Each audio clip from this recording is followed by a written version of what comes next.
मानसेरा पख्तूनिस्तान पाकिस्तान में एक 3000 साल पुराना मंदिर मौजूद है और इसमें चौथा बड़ा दुनिया का शिवलिंग मौजूद है।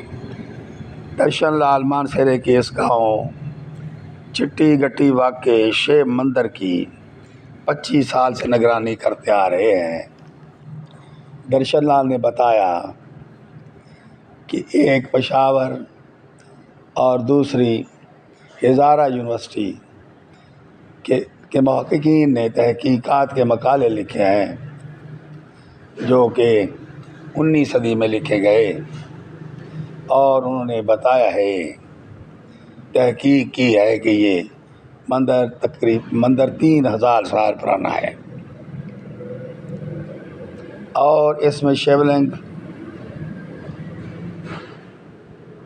दुनिया का चौथा बड़ा शिवलिंग मौजूद है। एक शिवलिंग इस जैसा भारत में, दूसरा शिवलिंग बांग्लादेश में, तीसरा इतना बड़ा शिवलिंग